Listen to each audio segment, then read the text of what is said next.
morning, children. Welcome. My name is Mrs. Diksha Amir Joshi, and I will be teaching science subject to you. Okay. So today we will learn about chapter number 4, carbon and its compounds. Okay.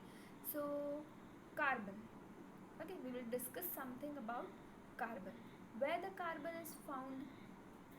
Okay, so carbon is found in generally two states, that is free state and compound state. Free state we will study in later, but we will see the combined state of carbon, that is the number of carbon compounds is larger than that of all other elements put together. That is, you can see the pictures over there, correct?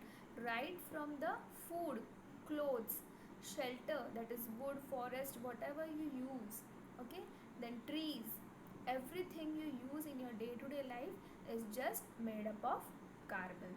Okay, so now we will discuss why so many carbon compounds are there in nature and why to study them. Okay, so as we know that carbon is present in each and every item or each and every substance which we use right from the morning till the evening, because every substance is included with the carbon. So now why to study the carbon? Because carbon is chemically unique. Chemically unique means it has some unique chemical properties, and only carbon atoms have the ability to combine with themselves to form long chains. Okay, we will come to this point in the later slides, but just remember that this is a very unique atom or element which is very useful in our day-to-day life. Okay, so let us study something about now carbon. Okay, so you have studied earlier the symbol of carbon is C, atomic number is 6, electronic configuration 2 and 4, that is in the K shell it has 2 electrons, and the L shell, that is the last valence shell, it has 4 electrons. Carbon belongs to the group 4 of the periodic table. You can see the group 4 besides the carbon atom picture, and the carbon atom is carbon element is a non-metal. Okay, till now we have seen the electronic configuration. Okay, so according to the electronic configuration you have the I'll just move my image upwards. Okay, so now see the picture over there. There is a figure of carbon atom. Okay, so in between there is nucleus. Nucleus has protons and neutrons, correct? It has positive charge. Protons have the positive charge and neutrals are neutral charge. There is no charge upon it. So the nucleus has the positive charge. First is your K shell. It has 2 electrons. Then the second shell has 4 electrons, correct? You have studied the octet rule. What is the octet rule? That the last shell of your atom must complete the 8 electrons to gain its stability, correct? So here the carbon atom has only 4 electrons in it, but now what he should do now? He should either accept 4 electrons or he can give those all 4 electrons to the other element. Okay, but it is not possible. The problems are faced during these two conditions. First condition is it cannot accept 4 electrons at once. Why? Because the size of the carbon, see the size of the carbon is very small. So what happens? Consider seeing the last shell, that is L shell. There are 4 electrons. If you keep on adding more 4 electrons in the last shell, what will happen? There becomes the 8 electrons. But the size of the atom is very small, so there will be very crowdiness in the last shell. If they are crowdy, the both the electrons, what will happen, they will be placed very nearer to each other. Okay, consider this is the one electron and this is the second electron placed in the last shell. What will happen, they will be placed very close to each other. This is negatively charged, this is negatively charged. What will happen, both the electrons will repel to each other. Okay, so the carbon cannot accept 4 electrons at once. Okay, so this problem is over. Second problem is, it cannot lose 4 electrons at once. He cannot give the 4 electrons at once to the other element. If he gives out, what will happen now? Again, the reason is the element is carbon atom is very very small in nature, correct? So the nucleus and all the electrons over surrounding them are very nearer to each other, correct? If they are nearer to each other, there is a lot of attraction, correct? Lot of attraction between positive and negative charge. Okay, so now what we will do, in the last L shell we will remove one electron. What will happen, 3 electrons are left.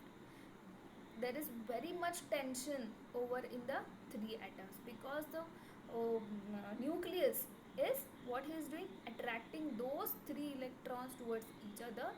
Then we will remove the second electron. What will happen, 2 electrons are left. Now these 2 electrons are getting now more attracted towards the nucleus. Next we will remove the third electron. What will happen, only one electron is left. If one electron is left, it is very much tightly held by the nucleus. And now to remove these 4 electrons from the last shell, it will need very very very high energy to break the bond between the electrons, correct? Because due to the positive attraction between them. So to avoid this situation also, the carbon atom doesn't take the risk of losing the energy. So he says, I will not give my 4 electrons to anyone, because if in giving that process I will lose all of my energy. So he says, I will not accept 4 electrons and I will also not lose 4 electrons. So what should he do now? Okay, he want to get stable. So what he will do? He will form a covalent bond. Covalent bond means what? Mutual sharing. Okay, I'll give you an example. See, your father, mother, sister is having a good bond with you. Okay, so he is having a good bond with you and you are sharing your thoughts with each other, correct? So the parents are giving to you the in source of money, love, respect, okay, and you in return are giving them good results, good behavior. Okay, so this is called mutual sharing. There is no loss of anyone. The parents are not sad and the students are also not sad. Okay, so they share mutual sharing and then there is a covalent bond in between them. Co means together and valent means it is balanced. It is a balanced bond. Okay, I'll take my picture down. Okay, so now see here, what I told you is carbon will form a mutual bond, correct? In the left side you see a carbon atom which is having the electronic configuration 2 and 4. That is in the center there is a nucleus, 2 electrons are present in the K shell and 4 electrons are present in the L shell.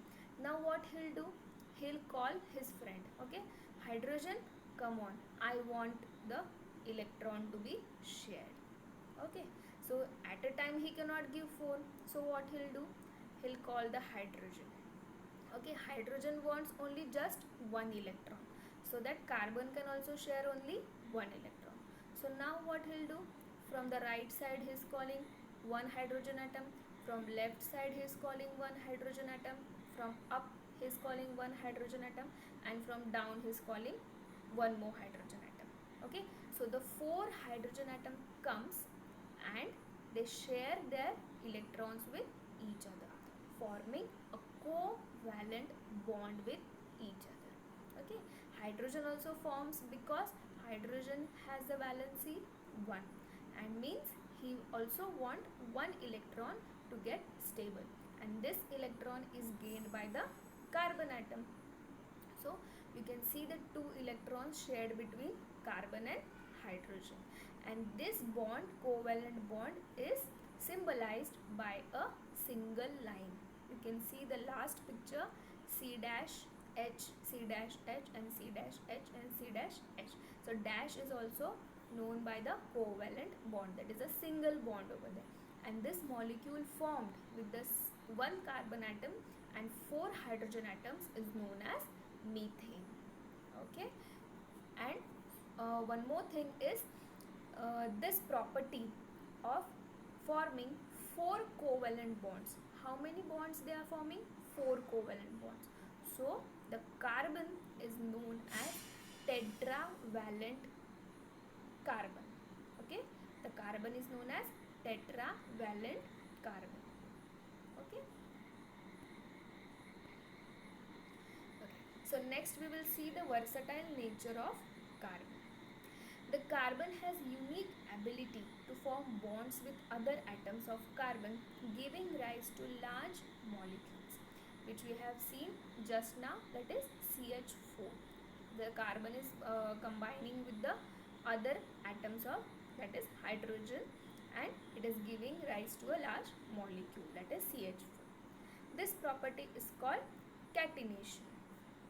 These compounds may have long chains of carbon, branch chains of carbon, or even carbon atoms arranged in rings. In addition, carbon atoms may be linked by single, double, or triple bond. No other element exhibits the property of catenation to the extent seen in the carbon compounds. The carbon-carbon bond is very strong and hence stable. This gives us the large number of compounds with many carbon atoms linked to each other. That is known as catenation. Okay, we will see it further in detail. Since carbon, you will see the second nature. Since carbon has a valency of 4, it is capable of bonding with 4 other atoms of carbon or atoms of some other monovalent element. Monovalent element means which is having one valency, which we saw, that is hydrogen. Compounds of carbon are formed with oxygen, hydrogen, nitrogen, sulfur, chlorine, and many other elements, giving rise to compounds with specific properties which depend on the elements other than carbon present in the molecule. Okay, we will see in detail now the tetravalency property, which is the second property mentioned here. We have covered earlier in the slide.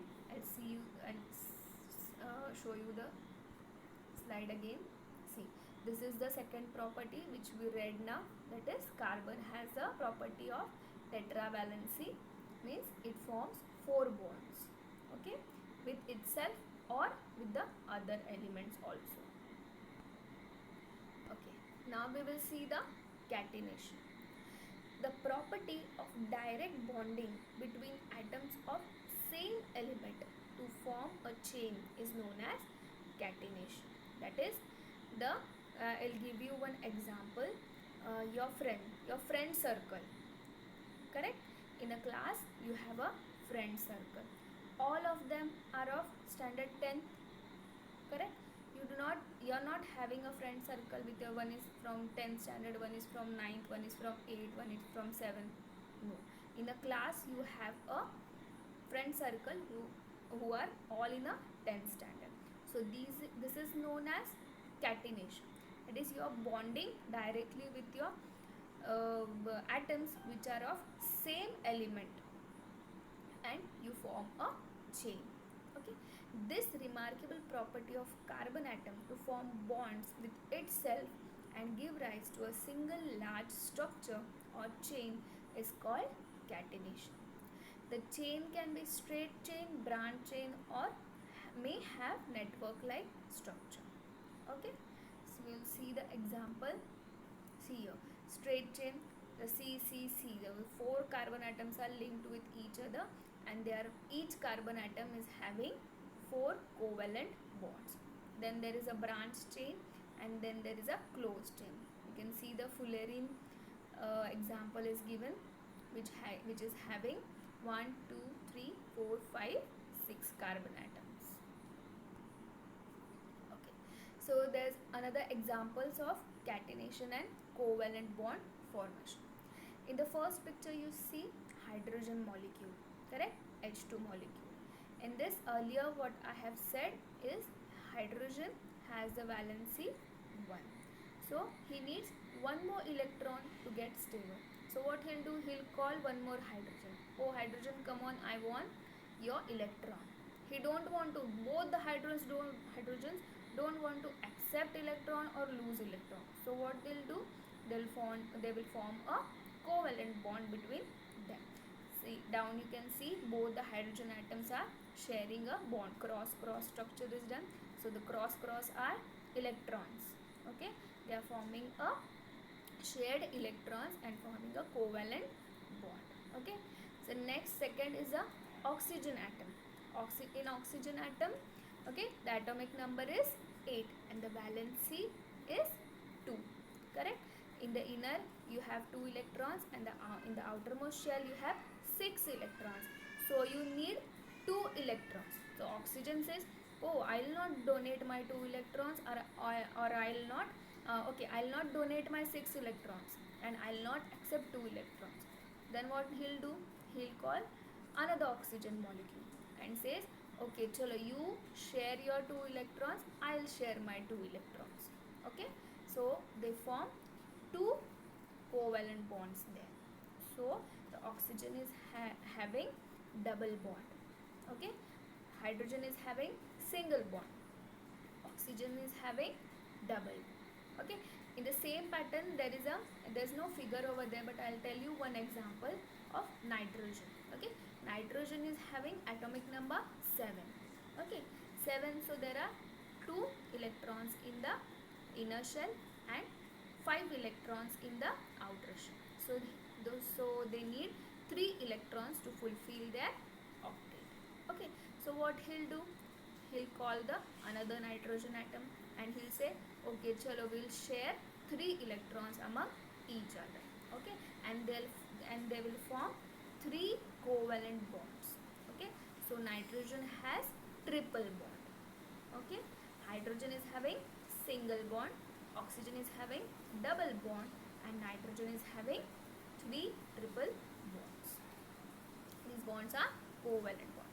You can see the example over covalent bond formation. I don't know you can see or not, but the first sorry for that image, but first is methane, second is ammonia, and third is water.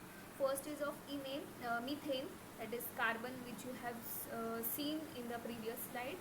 The carbon and 4 hydrogen atoms getting linked to each other, forming the 4 covalent bonds. Then the ammonia, that is nitrogen atom, is in the middle and forming 3 covalent bonds with the 3 hydrogen atoms.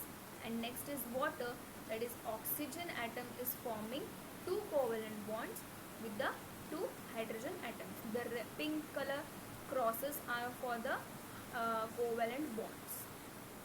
Okay. Okay. Till then, I hope you are cleared with the carbon and its covalent bond formation. Okay. Now there's a different topic over here, that allotropes. Okay. So what are allotropes? Allotropes are elements which are chemically identical, but they differ markedly in their physical properties. Okay, allos means same. Okay, so consider, I'll give you an example. Okay, there are various idols of gods. Okay, some people pray for Ganpati, some pray for Shankar Bhagwan, then there's Krishna Bhagwan. Okay, there's Lakshmi, then many more gods. Okay, they look different. Okay, all gods look different, their appearance is very different from each other, but they do the same function, right? We pray to them and feel good after praying to them. So the function of them is very similar to each other. So is of allotropes. Allotropes means what?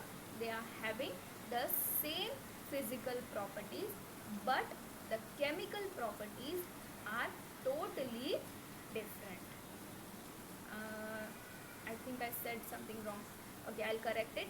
The allotropes, that is, they are physically different but chemically they are same. Okay, the physically they are different but chemically they are same. Okay, the examples are diamond, graphite, and one more is fullerene. Okay, two allotropes of carbon, that is, they differ in the physical properties but the chemical properties are same. Okay, see here, there's a physical properties difference given over there. Diamond is transparent in appearance but graphite is black and shiny. The diamond is very hard, the graphite is very soft and slippery to touch. The thermal conductivity is very poor, graphite is having moderate. Electric conductivity of diamond is poor and graphite is good conductor. Density is given over there and uses diamond jewelry and for drilling, and graphite dry cell, electric arc, lubricant, penicillin.